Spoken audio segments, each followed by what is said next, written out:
back, everyone. We're a very prompt group. I appreciate it. I hope the pace feels okay so far today.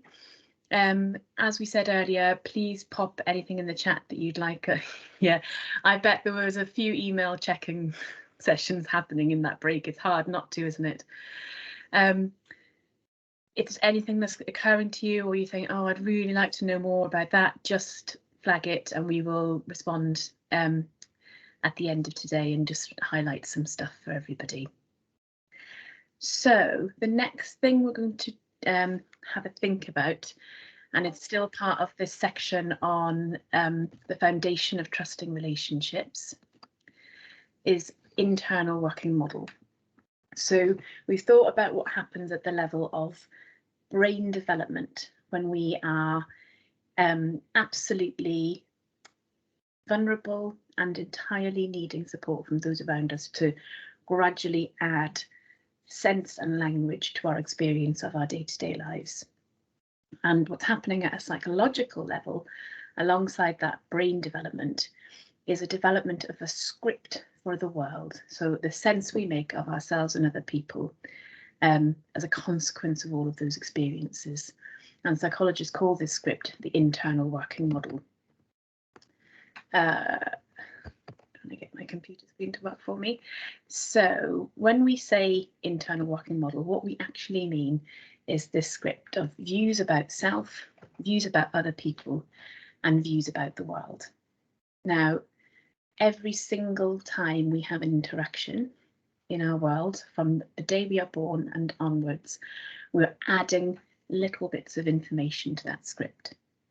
So if our experience is that we are born and every time we cry, somebody tries to make it better, even if they're delayed for a while, or even if they get the guess wrong, and it's not that I needed a nappy change, it's that I'm hungry, or it's not that I needed a feed, it's that I hate this music, please switch it off, or whatever it is, that the very fact that our trusted adult is trying in that moment to make sense of what's going on for us tells us. So if we put I am statement to the views of self, I am worthwhile, I am lovable, I am able to communicate what I need.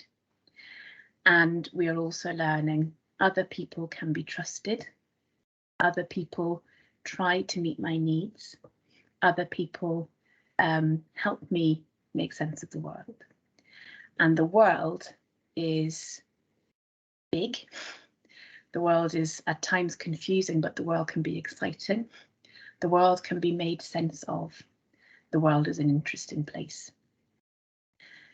If what we experience instead is an absence, so when we express those attachment behaviours, there are no hands on the circle, or the hands on the circle get it wrong most of the time for whatever reason, and we'll come to talk about that now, then what we might be accumulating as the little kind of sentences in our script might be, I am not worthwhile, I am worthless, I am frightening, I am frustrating, I am not lovable, other people are gone, other people are frightening, other people don't help me, the world is unknowable, the world is a scary place. And of course, for most of us, our internal working model is neither the absolutely glowingly positive first one or the all negative second one. It's a combination of a number of experiences and relationships over time. And it's the accumulation and the most of the time thing which gives us our dominant scripts that we then take out with us into the world and use to make sense of the world. So if my internal working model is more closely aligned to that first script I described, so I'm worthwhile, I'm lovable, other people can meet my needs, the world is an interesting place, and it's my first day at school, I'm probably going to walk in and definitely feel nervous, feel a little bit uncertain. My trusted adults aren't going to be there with me. This is a whole new scene. But my beliefs about other people and the world are that people will try, people are good, they will want to do it for me because I'm worthwhile and lovable, and there's a good chance this is going to be an interesting place for me to be. Swap out that script for the more negative version, and if I walk into school on my very first day and this is a completely alien environment, the script I carry with me is going to be, people are going to see what I'm like. They're going to realise that I'm not worth caring for. They're going to see that I'm stupid. They're going to see that I have nothing to offer here. Teachers won't try and help me, and if they do, they'll get it wrong. And why am I even putting myself through this? Because the world is a frightening and dangerous place. I'm going to stay at home, or I'm going to stay out there, or I'm going to shut down. So our dominant internal working model script is what tells us in advance what something new is going to be like. So it can be a huge asset that gives us confidence and the ability to try new things, or it can be something that holds us back and that we have to overcome. There used to be, and we talk about this a huge amount in the work that we do with teams, there used to be an assumption in the literature that if children had experienced early adversity, and before the age of 3, and there hadn't been a therapeutic intervention, that was that. The damage was done, things cannot change. We know for a fact now that that is not true. The brain is an incredible and plastic thing, and our internal working model never stops evolving from the day we are born till the day we die. Every single experience we have, the experience we are all having together here today, will be adding little grains of sand into the story that is our internal working model. And that is one of the reasons why a focus on relationships and the everyday magic that they can bring is so important. We found a Bessel van der Kolk quote that really expresses this. He says, social support is a biological necessity. So if you think back to that brain building function, it's a biological necessity, not an option. And this reality should be the backbone of all prevention and treatment. So if we're thinking about how do we support children to be developing and growing strong, healthy brains and strong, robust, largely positive internal working models, every interaction counts. So what we would like to do is pause there, and we're going to turn to Mentimeter again. So if I just switch this off for a second and come back to you. Helen's going to put our next Mentimeter question in at this point. So what we'd like you to think about for this question, so if you click on the link that Helen has sent through earlier, or I think she'll be putting it in the chat for us as well, is just to reflect on your personal and professional experiences and think about what helps to nurture the development of trusting relationships. So both within the parent and the child, but also within their context of their family, their community, their country of origin and the policies that govern it. What are all the things that contribute to the development of trusting relationships? And I think Helen will be able to share that once it starts to appear like earlier. Thank you, Helen. Just here's the cats. Got in the document I sent you. Thank you, Helen. Any problems with accessing it, just stick your hands up and we can try and help.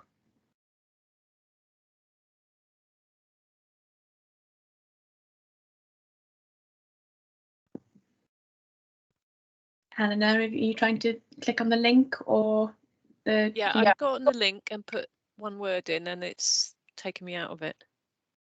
Ah, it might be worth trying to go in again and just see what happens. Okay, I'll try that. Same happened for me actually, Lynn. Okay, thank you guys. Hopefully if you try and go back in, it might help. It would appear that if you do that and you go back in, already answered and you can only have one word. Okay. So for those of you who haven't answered yet, think about your top word.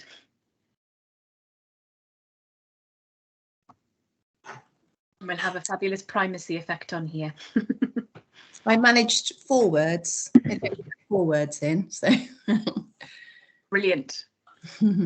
Oh, here we go. So it's appearing now. Fantastic.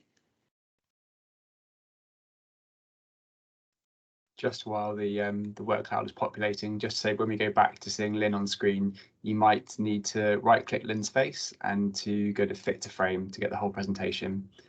And it might be worth doing a couple of times today. I think when we come in and out at breaks, it defaults back to full screen. But yeah, right click Lynn's face and fit to frame when it's back to Lynn in a moment. Thank you, Matt. And I forgot to say that when we came back in, so thank goodness for Matt.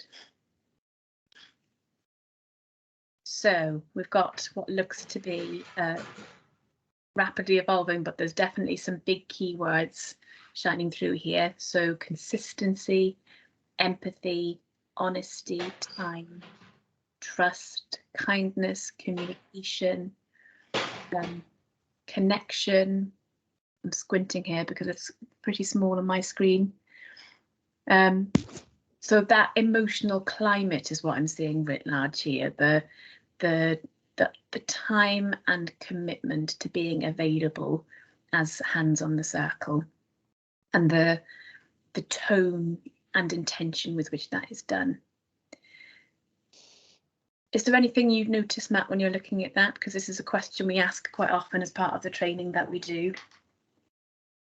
I mean, I guess the first thing is just there's so much, you know, wonderful things that are appearing, and I'm looking at all of them, and I think I'm finding it hard to really not find any of them resonating with yeah, my own experience of kind of what I've felt when I've been the receiving end of a trusted relationship, or also kind of what I've endeavoured to offer other people.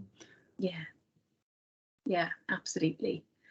And I think that those descriptions and the effort and the focus and the commitment that is required to offer those to another person in the moment, as we know with quite a lot of us who try to build trusting relationships of our professional roles, it takes a lot to create that atmosphere for a single intervention.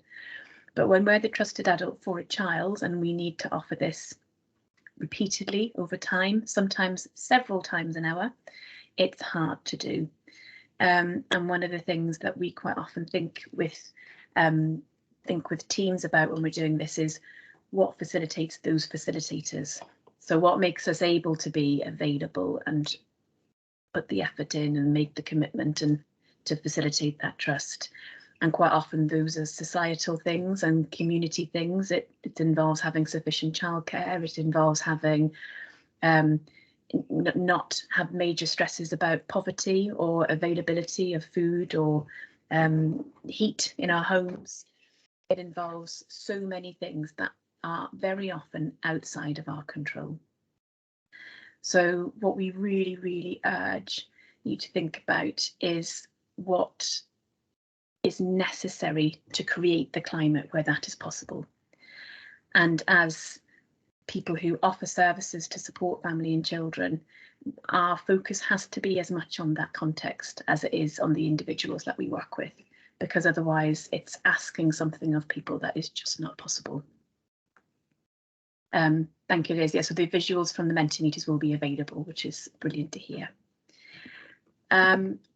What we would like you to do now, and it kind of follows on from that, is to just turn to the next Mentimeter question.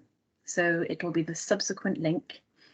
And just to reflect again, in your personal and professional experience, what can get in the way of the development of trusting relationships? So what are the things that just make it harder to develop trusting relationships? So hopefully, and bearing in mind we might have the same issue, so if people end up being able to put in one word, put in your absolute favourite.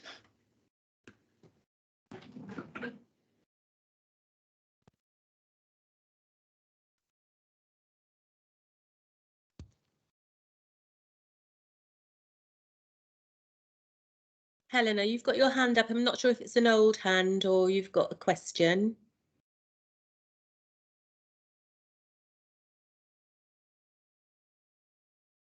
Sorry, it's old. I'll take it down.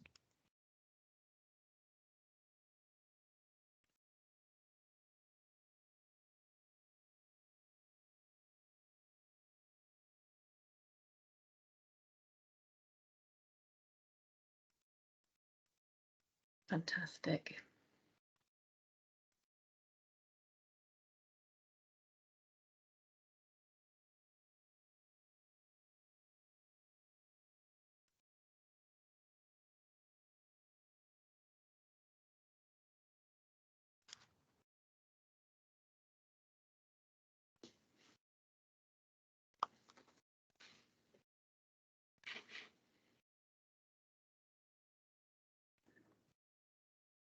So then I think something that's really jumping out at me already is references to time. Absolutely. And really kind of just makes you think about what you've just been speaking to in terms of particularly in professional roles. We've really named that what might be the most important thing you can do is actually give yourself as a human being, but the pressures that services are under, one of the key stresses can be that you just don't feel or haven't given the environments to have that time to give to others. Yeah, absolutely. And that absolutely resonates for me, both personally and professionally, that idea of there being multiple demands and that quality of attention that we would ideally want to bring to our relationships is sometimes just so hard to come by, especially when the multiple demands can be very, very challenging and draining things. To then draw a breath and sit down in a room with someone and just fully be present is a hard thing to do, whether it's at work or at home. So time and availability and resource more generally are absolute themes throughout this that I'm seeing. So of course, resource more generally, if families are struggling with poverty and therefore have to work long hours in low paid jobs and therefore have less time at home, they will just not have the same capacity to offer that they would want to if that wasn't their set of circumstances. We're seeing stress, ACEs, poor mental health. So all of the things, and the theme that unites those things for me when I see them is that they're all of the things that pull you off somewhere else. So whatever the intention at the beginning of a relationship, when a child is born, at the beginning of a day, whether your role is as a parent or a teacher or a professional in another context, whatever the intention, all of those things that drag us off in different directions. So stresses about work, stresses about having sufficient resource to keep the house running, mental health pressures, physical health pressures, times of absence because of mental or physical health difficulties, or time away because of needing to work elsewhere, for example. Lack of engagement. And I suppose one of the things that we think about a lot with teams is that this way of being, it's so experiential, and it's an irony that we try and sit and work with teams and help to think about how we can develop this when you have to experience it. And as a consequence of that, we really try to do that work in a way that is experiential, where we're trying to provide that availability and nurture and consistency to the professionals we work with so that they can pass it on to parents who can then pass it on to children. But if you yourself didn't have enough of it, then it is literally a matter of trying to teach yourself a whole new language of how to be in relationships. And that is a tall order, alongside all of the demands that already exist in keeping children alive and well and engaged in society. So I suppose this is a bit of a clarion call really for a very compassionate stance. It's so easy when we see that video that we shared right at the beginning of that mother and baby engaged in that beautiful dance to think, oh, there we are, it's the most natural thing in the world. And of course it is, if every single building block that's needed to support that most natural thing in the world is in place. And very, very often they aren't. And what we see is the ruptured attachment, the lack of trust, the lack of engagement. And it's very, very easy for us as individuals in our own families, or as professionals in the work that we do, or as society, to be quite pejorative of that. It doesn't sit comfortably with people to see not that beautiful interaction. we don't like it. I think it triggers something for us on a very human level of that's not good enough, we need something better than that. And quite often it can result in a blaming or judgmental stance. And for me, we are absolutely not doing what we should be doing for each other if we don't think, what are the building blocks that are missing? Why is this difficult? What should we be putting in place to facilitate that happening more naturally and easily and frequently? And, you know, our view and the conversations we have with teams very often is that's the work. You know, when those things are in place, the natural stuff happens very, very naturally, quite often, not always, of course, but quite often. The majority of the work is thinking, what's holding people back? What's getting in the way of this relationship? And what can we do to facilitate an environment where this can blossom and thrive? And I've just noticed a comment there about absolutely being given permission to do that. And this is something we'll talk about later today. You know, our services are facing so many pressures to be so many different things. Having permission to have a relationship with someone over the period of time that relationship might be necessary is not a common thing. So how do we respond to that? You know, there's Louise Bomber, some of you might be familiar with her work. She writes and does a huge amount of work around attachment in education settings. And I've heard her speak, and she's described how the weight of evidence that relationships are the most important thing, whatever the outcome we're interested in, having strong, nurturing relationships at the heart are the thing we need to be supporting. The weight of evidence for that is as strong as the link between smoking and lung cancer, if not probably stronger by now. So by continuing to design and deliver services that don't put that right at the middle, front and centre of everything we're doing, what it says on the tin, then we're sort of ignoring the thing that actually is going to make the biggest difference. So we need to be thinking about this at every level, don't we? And that's why it's so brilliant to have seen on that Mentimeter Cloud today that there's people who are in this meeting today who are thinking about this at the level of policy making. It needs to be from the level of law and policy making down to the level of what do we do when you arrive? You know, do I start filling in a form and look at the form more than I look at you? Or can we sit down over a cup of tea and say, how are you? And is that okay? Is that seen as the business of what we are doing in our services offering support? Okay, I will move myself on because I can get started and carry on, as some of you will know.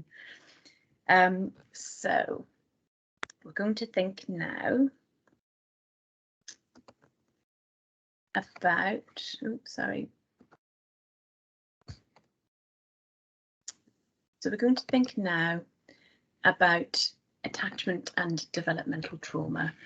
And when we say developmental trauma, I'll describe that a bit more now, but really we're thinking about times when we've had a lack, when we haven't had enough of those beautiful experiences of going out on the circle, being watched over, being delighted in, and being welcomed back. And that sits, of course, on a very, very broad spectrum, from momentary ruptures in the attachment because a parent is unexpectedly called away and is gone for a period of time, or because they go through an intensely stressful period because of a bereavement or a health problem or whatever it might be, to, at the other end of the spectrum, prolonged neglect or abuse.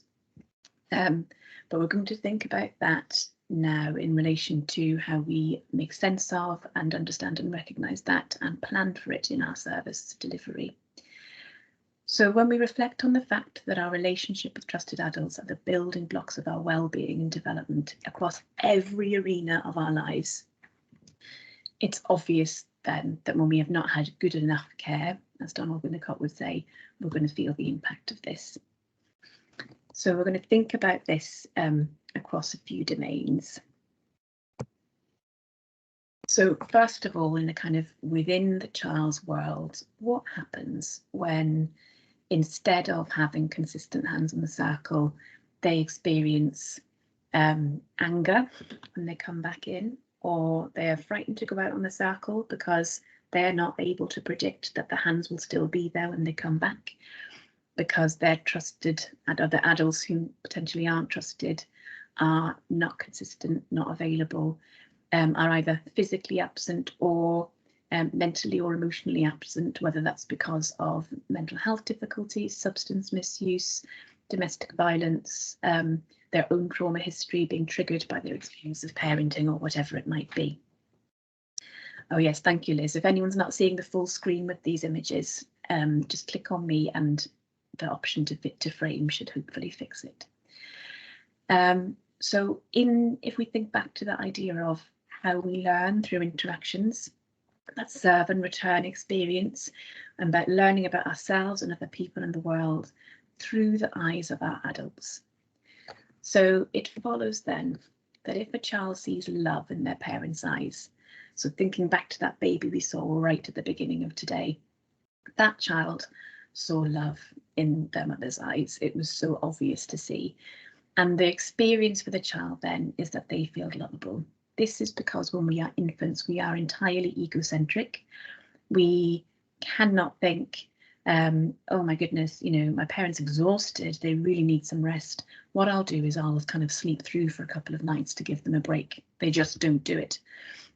Children see themselves as the centre of the world and the reason for everything as it stands, good and bad. So when something happens that communicates love, their absolute assumption is, this is because I'm lovable. That's why I'm seeing that in their eyes. If a child sees fear in their parents' eyes, they are going to feel frightening. So when we have that gaze of attachment, that dancing interaction, and if my experience as a tiny baby is that I look in my parents' eyes and I see fear, the only sense I can make of that in my egocentric stage of development, is I'm frightening, because I cannot understand or make sense of the fact that what might be causing my parents' fear is my other parent, or I mean, our current context of living in a war zone, or you know, something else in the world that might be causing that fear. They haven't got their cortex development that would enable them to see the world and have theory of mind that would help them understand that their parents' worldview is different to theirs and they might be attending to something else. Follows then that if a child sees disgust, the child feels disgusting. So it is quite a challenging word, I think, disgust, but it is absolutely, it's one of the emotions that's most quickly registered. And there is a huge amount of offering care that elicits disgust, whether we like it or not. There's a huge amount of literature on this in healthcare and social care settings where people are, you know, looking after people's physical and bodily needs. And it's very, very difficult to suppress disgust all of the time. So if this is something that children notice and see, and there's no making sense or communication around it, then they will feel disgusting. And it might well be that for parents who had difficult care experiences themselves, their experience of the vulnerability and absolute need of a child in front of them, without any will of theirs to see it that way, elicits disgust. And if there's a lack of consistent, predictable, available adult, there is no way that we can develop that internal working model, that script of our world. Everything remains confusing. So that example we shared earlier on, where I said, you know, oh, I've heard a loud noise and my parent has noticed my startled response and they said, what's frightened you? Oh, was it the bang? And they've communicated all of that. If that process hasn't happened hundreds of thousands of times by the time I'm school age, then I don't have a language for fright. I don't have a sense that a loud bang can make a change in my body. I don't have any way of making sense of myself or other people or the world and how all of those things interact with each other. So whether or not it's due to you know, things that are experienced like violence or abuse or neglect, or things that aren't experienced due to hands not being on the circle, it's really important to think about the impact of that across the board. And it's those thousands of experiences over time that are building up our sense of ourselves and relationships. If we learn early on that the people who were our most needed people weren't able to keep us safe, or didn't try, or actually hurt us when we cried and we were communicating in need, what they felt was frustration or despair, and they hit us or they left us in a room by ourselves for a long period of time, then what we will have learned is other people cannot be trusted. And we carry that script with us into our relationship with school staff, for example, our relationship with people who might be trying to offer helping services. Our script and our assumption will be, you're not going to get this right. And in fact, if I show you who I really am, you might hurt me. So I want to come back to some of the ideas that Circle of Security have developed. So they developed this idea of limited hands, which I just find really, really helpful as a way of thinking about this. So in Circle of Security, they say the task of being hands on the circle is to be bigger and stronger. To say, I know you want to eat chocolate for breakfast, but it's not a good idea. Or I know you're really excited about running and your legs just want to move and you want to run over there into the road, but I'm not going to let you, I'm going to stop you. And I'm going to be bigger and stronger than you when you need me to be. And also to be kind. So to see the reasons that those things are happening, to have positive assumptions of intent. So you're not running into the road to drive me mad, even though it can very often feel that way. You're running into the road because you love running today. And your body feels amazing when you do it, and you just want to show me how fast you can run. So we need to be bigger and stronger. We need to be kind in our assumptions of intent and in how we communicate. And then the really tough bit is the wisdom and being wise to get the balance right. So they describe it as being the wisdom to stay in balance. And when we get that wrong, when we aren't able to be wise, if we fall down too much on the bigger and stronger side, we can be, and in Circle of Security language, they would term that mean. So overly punitive, overly focused on behaviour and not thinking about the meaning behind it or the intent behind it. Not being able to support a child with empathy through that experience. If we lose the wisdom to stay in balance and fall down on the kind side, often through very, very positive intent, and this is often something that can trip us up when we're working with children who've experienced trauma, because we're so aware of the negative weight they're carrying. We try to balance it out by being solely kind. But what that places us into is what Circle of Security would call weak position. We're not communicating that we are big enough and strong enough to keep that child safe. So they have to seize control. And why wouldn't they? That's a very wise thing to do. So in Circle of Security language, it's a constant seesaw between bigger and stronger and kind. And if we get really, really good at it and get a huge amount of support, then we might be able to stay in balance enough of the time to be solid hands on the circle. Now, if we think back to some of those things that you placed in the Mentimeter about, you know, things that can get in the way, that wisdom bit. I mean, it seems like it's a small word on the screen, it's a small idea. It's the absolute challenge that never wanes throughout the entire experience of parenting, certainly, but offering support in any capacity, in any of the roles and identities that we represent here today. It's an incredibly difficult thing to do, all being well.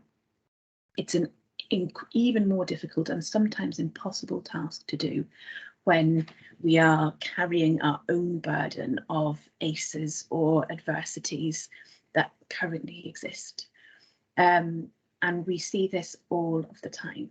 And part of our responsibility, absolutely, just a comment in there thinking about supporting staff, you know, staff need this too, both in terms of helping parents and helping them to make sense of what's going on, but also for themselves. we know that, and I'll come on to share a clip that really illustrates this, in all of the work we do, just because of the pervasive nature of adverse childhood experiences, early trauma, whatever language we use, it's everywhere. We wish it wasn't, so quite often we shut our eyes to it, but it is everywhere. So when we work in any sort of capacity of supporting people, we are going to be in trauma saturated environments. And there's a brilliant quote, I'll pop it in the chat in the break, because I can't remember who I need to reference in this, but I will find it, that says expecting people to work in trauma saturated environments and not be burdened by it themselves is like expecting people to walk through water and not get wet. So we will carry this stuff, we will take it with us. So knowing when somebody needs to have some really clear boundaries and really clear guidance about what's going on, versus when they just need to be nurtured and supported and then picked up and helped to continue, is a skill that applies just as much to the role of mentoring and leadership and management as it does to parenting. So, is there... So if we think about... Lynn, I'm aware that Emma's had her hand up for a little while. I don't know if, Emma, you've got a question specifically. Sorry, Emma, I hadn't seen that screen. Fire away if you've got a question. We've got a bit of time.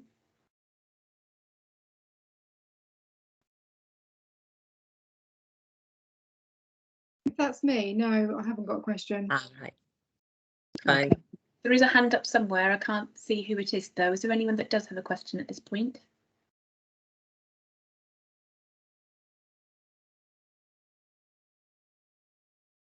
Okay, I will keep going, but we've got a little bit of time to talk about questions and comments that are coming up in the chat in a little bit. So anything that's in your mind, pop it in there and we'll come to it and have some time to talk together. So what's really key here is also to think about the idea that early trauma is common. So I've referenced this a little bit already. It's a very challenging thing to read the literature, whether it be the Welsh ACEs study or any of the prevalence literature for any of the types of abuse, whether they be physical, emotional, sexual abuse or neglect, experiences of home violence, experiences of community violence. The experiences that we are talking about are all too common. They are not talked about in that way very often. And this is one of the facets of trauma. We cannot bear to look at it because it is just so difficult to sit with. And so what we do on an individual level, quite often on a service or system level, and absolutely on a societal level, is we avert our eyes. We call it something else. It can be a very silencing, excluding thing if you're the person who's experienced that trauma and people act as if those things don't happen, or certainly not the majority of people. And we're just going to share a clip. I don't know if any of you have seen the film Resilience, but it was a film that was made to share the American ACEs data and just to really think about, you know, the reality of this is our core business. This is the stuff that's going to be, whether we pay attention to it or not, at the heart of the work we're doing all the time. So I'll ask Matt to share it for us and then we can have a think about it afterwards.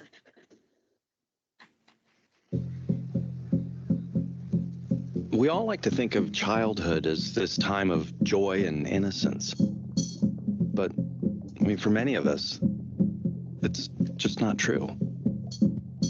When you grow up in these type of situations, it's not something you talk about.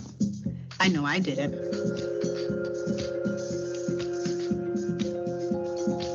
The first thing that we found is that adverse childhood experiences are common.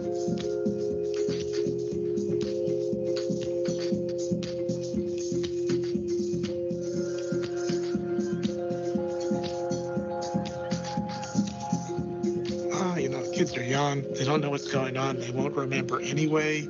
Well, the child may not remember, but the body remembers.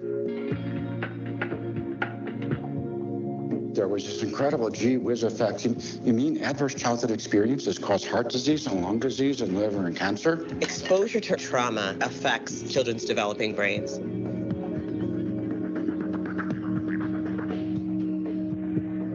The impact is on your behavior, it's on your heart, it's on your DNA. Like, how do you deal with all that? I don't reach out because I'm not used to that. We have a whole new body of knowledge now that could open up what we have up till now been seen as intractable, unsolvable problems. No child should be punched or kicked.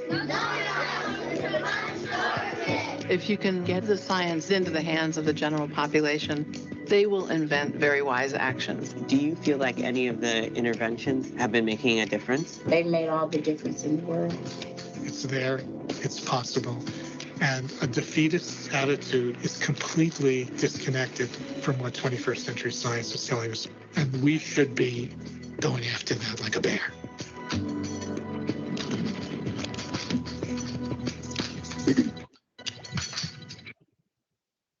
Thanks, Matt. So every time I see that trailer, and would recommend the film very, very highly, and there's a follow-up film by the same people called Paper Tigers. If people haven't heard of it or haven't seen it, I would also recommend that. It really kind of summarizes this stuff and brings it to life in a very powerful way.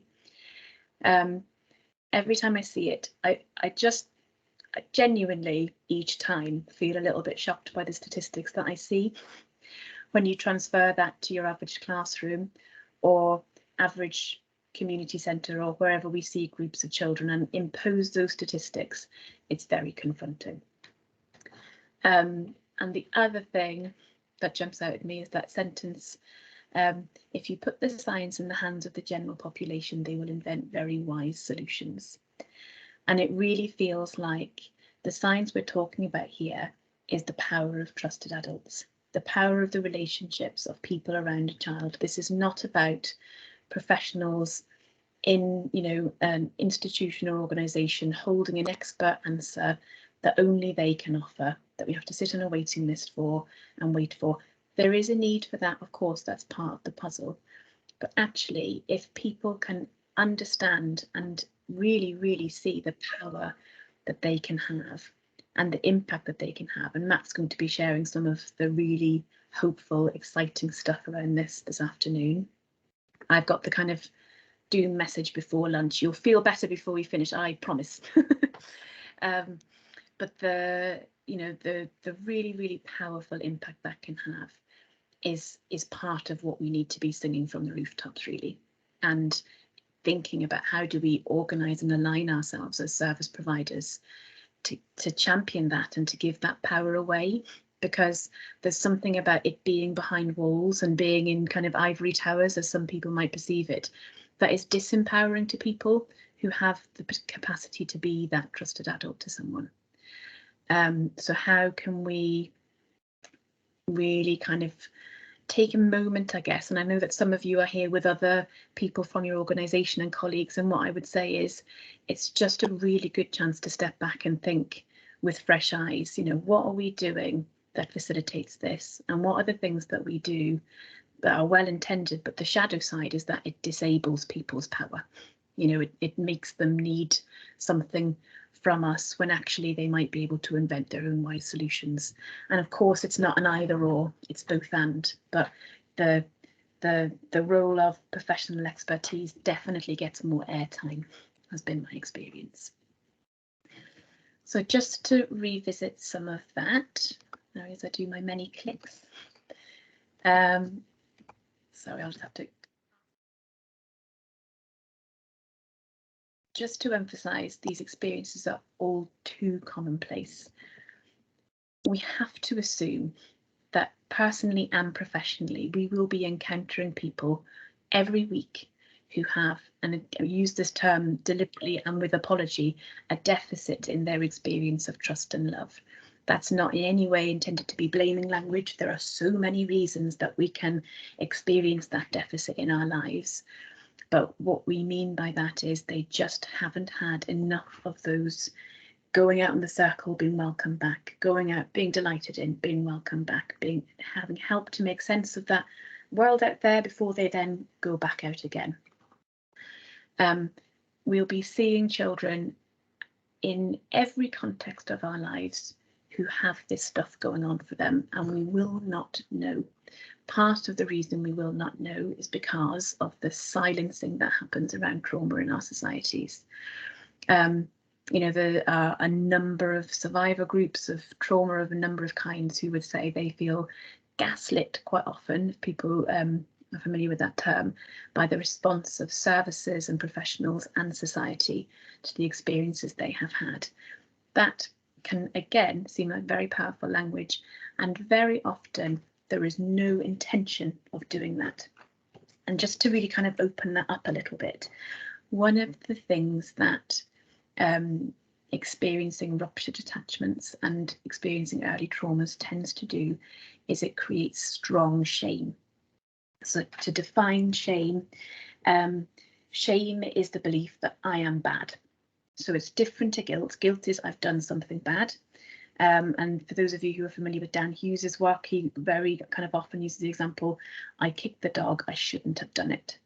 Shame is I kicked the dog because I'm a worthless human being. I'm awful and disgusting. I kicked the dog. And we move developmentally through shame as a baby. We can't have guilt because guilt is about understanding other people's experiences and perspectives. So we experience shame very frequently as babies and young toddlers. And you see that happen so often. If a child hurts someone or breaks something or spills their cup over onto the thing that was really precious, you know, the filled in passport applications or whatever it is, and their parent or carer goes, oh, for goodness sake, what's happened? And the child floods with shame, and they will howl and they'll shake a little bit and they will be absolutely distraught. And what they need is for the parent to be able to regulate themselves enough, soon enough, and that doesn't mean straight away, to scoop them up and say, it's okay, you know, look, we'll fix it, we'll clean it, it's going to be okay. And through repeated experiences of empathy, our shame translates into guilt. Now, if we don't have those repeated experiences of empathy, we can get stuck in shame. And that, if I see disgust or fear or anger in your eyes and I have no way of making sense of that other than this is because of me, that will be experienced as shame too. Now, on an individual level, we can't tolerate shame for very long. So we develop what Dan Hughes calls a shield of shame. And classic shield behaviours are designed to create a really strong facade and to hide the incredibly vulnerable, shameful child or adult behind it. So classic shield behaviours include lying. It wasn't me, I didn't break it. Don't know what you're talking about. Blaming. He made me do it. He was telling me that I shouldn't have done it, so I had to hit him. Minimizing. I don't know what the problem is. You know, it was a rubbish picture anyway, so what if I tore it up? And if all else fails, rage, just dissolving. Can't cope, need you to take over as the adult in my life and regulate me. And the shield does a very, very important job. It protects us in our most vulnerable moments. When we, as services and systems and societies, are working alongside people who are full of shame, it's contagious. So that idea, we can't wade into the water and not get wet. So when we are flooded with the shame and trauma experiences of the people we sit alongside, we will develop what we call systemic or organisational defences that do a very similar job. It protects us from the vulnerability of being alongside that pain in a full sense, because it's just not possible to be there all day, every day, and not get burnt out. So Vivian and Holman have done a huge amount of work on systemic defences, and they say, and just listen out and think about your own work system and work systems you've encountered personally and professionally. System and organisational defences against trauma include reactivity, firefighting, closed boundaries, we only see people aged 5 and over, demoralisation and helplessness. I mean, there's just been such a weight of trauma, there's not much we're going to be able to achieve in the time we've got available anyway. And reluctance to make decisions. This feels really overwhelming. I think we need to have an expert opinion from someone else. So reactivity, closed boundaries, demoralisation and helplessness, and reluctance to make decisions can form our shield against our shame and against the shame that we're absorbing from other people. What's really key, thinking about that, so just to kind of revert back here to why this is part of the NEST framework. We are working and seeing trauma all the time, and disrupted attachments and the impacts of all of those things. What we know is that when we've experienced ruptures in our relationships, the key to healing and recovery is relationships. Hence it being such a key factor woven into the NEST framework. And I just wanted to share an excerpt here from Perrin Slavitt's book, The Boy Who Was Raised by a Dog. I don't know if people have read it. It's, again, quite a challenging read, but it's really worthwhile. They write, the most traumatic aspects of all disasters involve the shattering of human connections. And this is especially true for children. Being harmed by the people supposed to love you, being abandoned by them, being robbed of the one-to-one relationships that allow you to feel safe and valued and become humane. These are the profoundly destructive experiences, because humans are inescapably social beings. The worst catastrophes that can befall us inevitably involve social loss.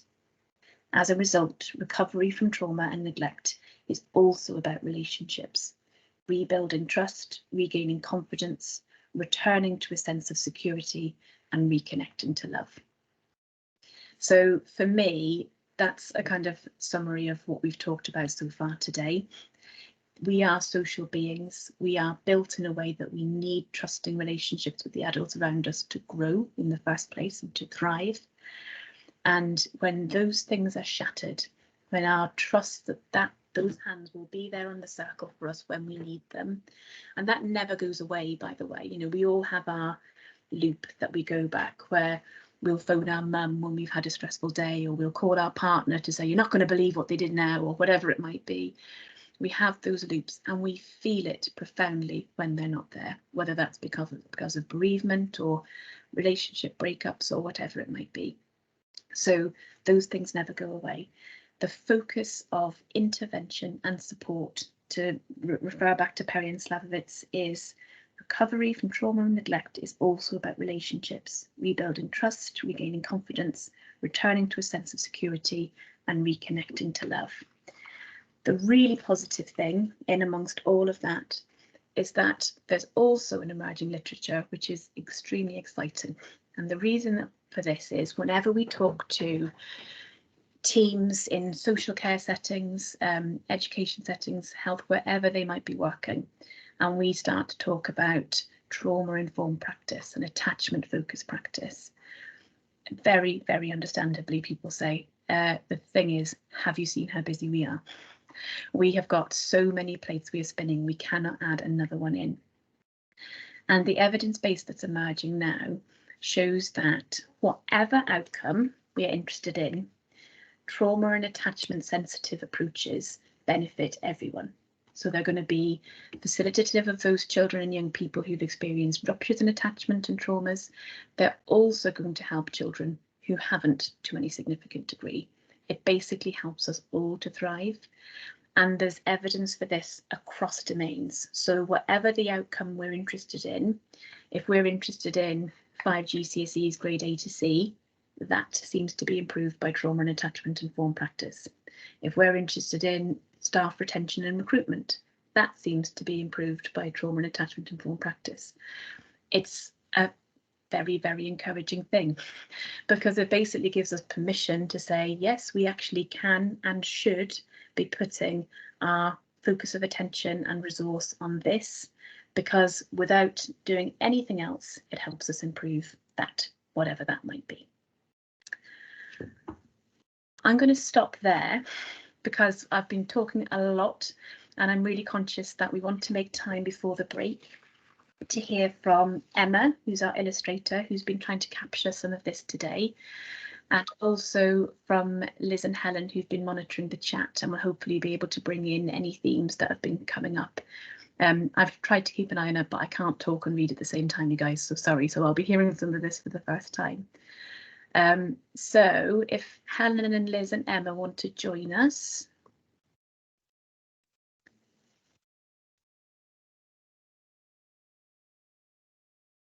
Do Emma's visuals first if she's. Yeah, are you able to do that, Emma? 2 minutes. Can we just give me 2 minutes? Yeah, Yes, of course we can. Take your time. Yeah. Liz, was there anything you wanted to kind of reflect on in terms of what's been popping up in the chat or questions that we can explore a bit more now?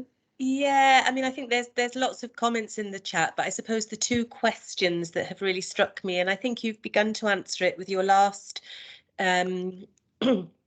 comment really, and also you know, I put something in the chat as well, is how do you apply this for children who, and the children who might have a disability or neurodevelopmental issues, or a whole range of groups of children who may not be classically thought of as experiencing trauma. And I, you know, obviously I've got my thoughts about that, but I'd be really interested to hear yours, Lynn. Yeah, absolutely. I mean, what really feels like the key theme in all of this for me is this is about universal need. So whatever our experience of the world, whatever our neurodevelopmental profile, whatever our way of engaging with the world because of any sort of disability, we are all humans and we need to be on that circle and we need to have the hands on the circle. We've had some really interesting conversations with children with disabilities teams that we've supported. So we've gone through training and skills development process over many months. And they've brought some brilliant questions to us around how do you do PACE, which Matt will talk about later. How do you do PACE when a child, for example, is non-verbal? Or how can we think about this stuff? And it's been a really interesting process of discussion and debate. And the conclusion we come to every time is absolutely in the same way we would for any other child. It's about what children need. And for any child, for whatever reason, their circle and their style and their pattern on it is going to look completely different. And for those of you with children of your own, you'll probably recognise this in big or small ways. So some children need to come in a lot. Some children need to come in very kind of loud and amplified ways. Others might glance over and look like they've kind of, you know, not given you a second's thought for a year. All of those things are just different patterns on the circle and ways of being, and disability and experiences such as trauma just affect a child's expectations and understanding of what's happening on that circle, and ways of interaction or interacting can be changed. We heard some really beautiful examples from our colleagues about how do you communicate that I'm here, I'm welcoming you back in a non-verbal way. And they were just able to show us such brilliant examples. So attuning to rhythm, for example. So rather than using words to do that, to attune to the rhythm of the child as they reconnected. And there's some lovely interventions for those of you who are familiar with intensive interaction. All of the things that we see in that sort of work where we attune to rhythm, we join, we literally pay attention to the pace of our breathing in a way that we do for very small babies. So when we're welcoming a very small baby back in on the circle, we quite often speak words, don't we? But the words are probably more for us. The words are to kind of cue us into, oh, I'm trying to soothe you right now, or oh, you're feeling really frightened. What's going on? And we're saying that out loud. What we're communicating with our rhythm and our breath and the pace at which we're rocking is a matching of where that child is at. So when a child is screaming their head off and we pick them up, we don't immediately go into a slow, it's okay, it's okay. We might be like, oh my goodness, what's going on? And then we match them and we're up here, and then gradually we attune and we settle. We use our regulation to regulate them. And I think that that style is adapted for infants, it's different for toddlers, it's different for a child who might be suffering from sensory needs, it's different for children in all sorts of ways. It's about matching where they're at and supporting an adult to have the time, all the things that were in that Mentimeter, time and energy and availability to make sense of what they need to attune to. Would you add anything to that, Matt? I mean, Lynn, you've described it so eloquently. I think for me, what it comes up is something that a colleague of the three of us often says is children's disabilities, firstly, are children. Yeah. And that really just helps orientate all that thinking. I guess the thing that I could perhaps notice is, we talked about the sort of things that maybe sometimes get in the way, and I guess it might be in the sense of things that kind of just get in the way of interactions. And I guess for me, that possibly maybe raises that maybe if an individual perhaps just isn't used to being with somebody with a disability, it might just be that kind of initial sense of like, oh, this is a bit different maybe to kind of what perhaps I'm used to. But what we see time and time again is human beings are humans, and once you are with somebody, that humanness just comes through. So yeah, so I don't think I could really add much more. I just noticed that comment that Helen has put in the chat there of we might need to consider trauma for the child and their parents, which is absolutely true. And that trauma can be because of something entirely different. It can be because of other people's reactions to disability and what they feel might be lost as part of that. It might be due to birth trauma or the beliefs around why the disability exists, perceived losses, you know, uncertainty about the future, all of those things. And when we make space for more narratives around disability, and those things can sit alongside the absolute positives and strengths and opportunities that can exist, then we can have a conversation about the full relationship. And as with any relationship, the challenges come when something feels like it must be unsaid, where we can't ask about griefs or losses, or we can't talk about strengths because it has to be one story over another. The whole experience of parenting a child is a constant journey of the unexpected. Who knew? I mean, who knew? But when it comes with additional shocks or losses or unexpected things, then making space to help people process that is absolutely vital. Thanks, absolutely. And I think from the perspective of Nest, it's absolutely about what we all need to thrive first, and children are children first, and then that layering of how we can make sure that all of these key elements are in place for children, regardless of the difficulties that they might be presenting with and bringing. And I think particularly for trusted adults, there will be layers that actually make it harder to be available, and it's those children that need it even more. So it's that kind of double message, I think. Yeah, I think sorry. I was just that thought of families that I've worked with in the past where because of the disability their child experienced, they almost never sleep. And services have been slow at responding to that and putting the right support in. You know, those things that in the Mentimeter earlier that are barriers to that connection. You know, sleep deprivation, constant appointments, not having transport because you can't get an adapter, you know, whatever it brings are potential barriers. And how do we as society and as service providers try and remove as many of those so that the relationship gets the space it needs? Absolutely. Emma's let us know that she's ready to share her screen. Thank you, Emma. Okay.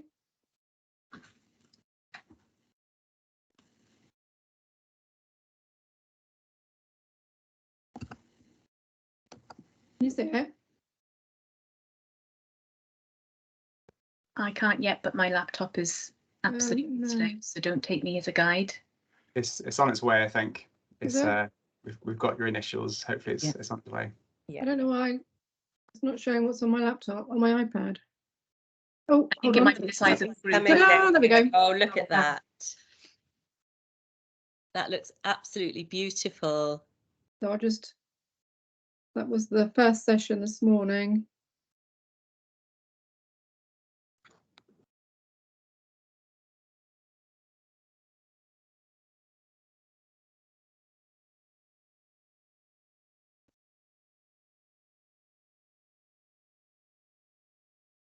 Lots of clapping and hearts and thumbs up appearing, Emma.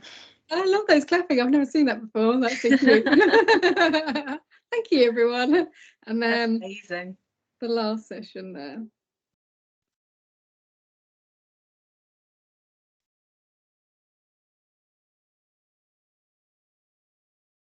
So I can leave that up over the lunch break if you like. That would be great. Thank you.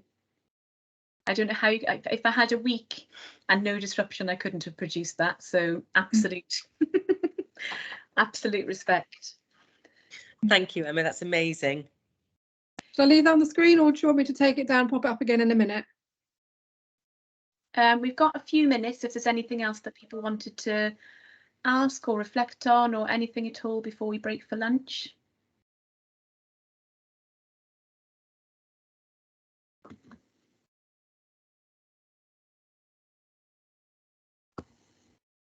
Fab. Okay. What I will say then is let's take lunch. We have got 45 minutes for lunch. We're a little bit early finishing. So do people want to come back in 45 minutes and we'll start from that time and go from there? So if we come back for 1 o'clock, that would be brilliant. Sorry, there's just a question. Ongoing contact. Yes, that's a big question, Olivia. Shall I answer that now?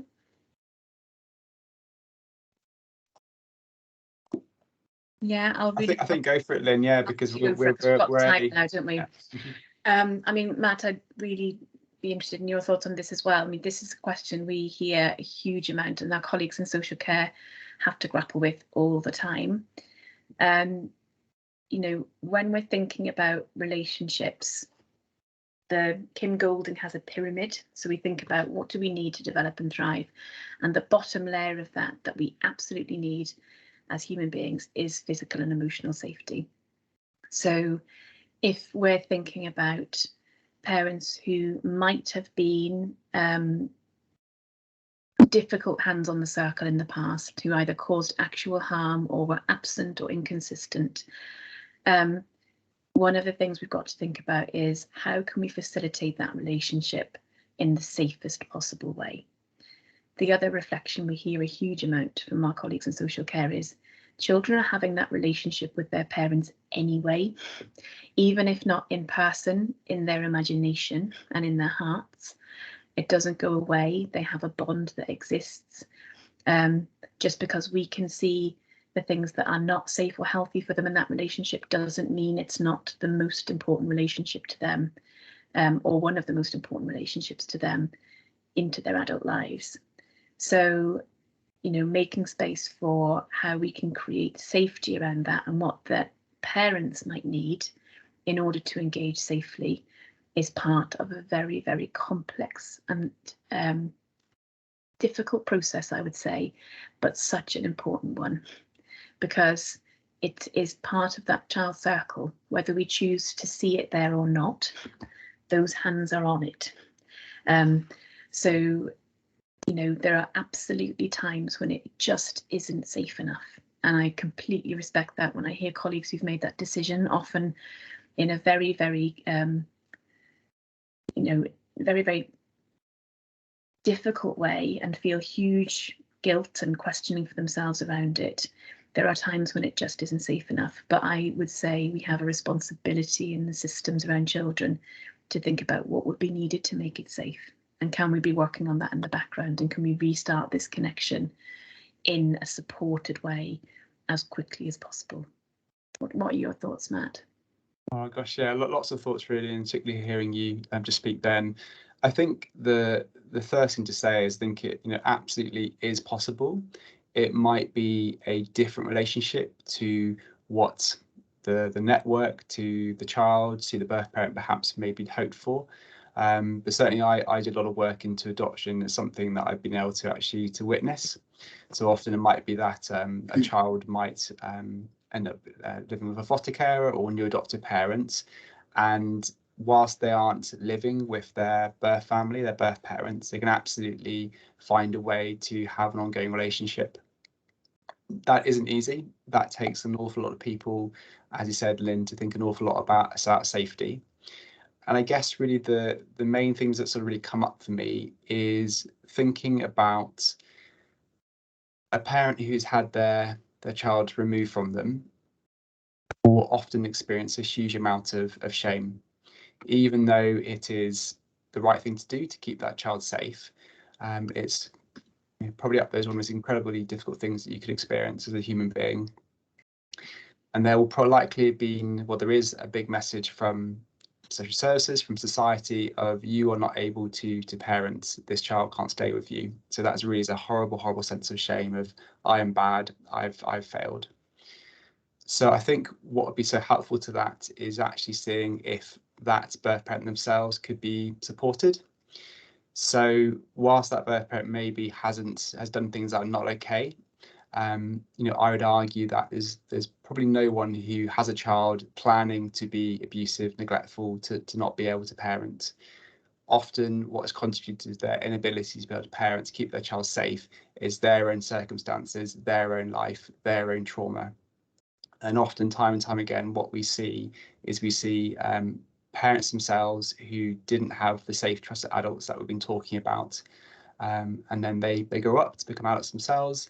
And because they have missed out on those parts, vital parts of life, not surprisingly, they haven't themselves got the skills maybe to offer that to their own child. So I guess I'd be thinking about actually having support for helping that parent to make sense of that themselves, to help them say that you aren't a bad person. It's very understandable that you struggle to look after your own children given what's happened to you. So I'd really be thinking about that. It's no easy task, but absolutely possible, and it's something that I've seen many times. And just thinking about, we can have different ways that parents who are removed from their birth families can continue to have relationships. It might not mean they live with them, but can absolutely still go on to have a continued relationship. Thanks, Matt. Yeah, that will stay with me. I'll keep mulling on. If I think of anything, I can come back to it in a future chat session. Got another question. If there's a placement with parent and the dynamic is strained with both parents, how do we work with the young person? I mean, this is kind of the focus, isn't it, of so much of the work that we do, is where we encounter young people who have got really difficult relationships at the point in time when we meet them with their parents, one or both parents. It's that pain that brings them to us in the first place. How do we work with the young person? And again, the starting principle for us always is to try to create physical and emotional safety. And sometimes the route to that is by being a trusted adult.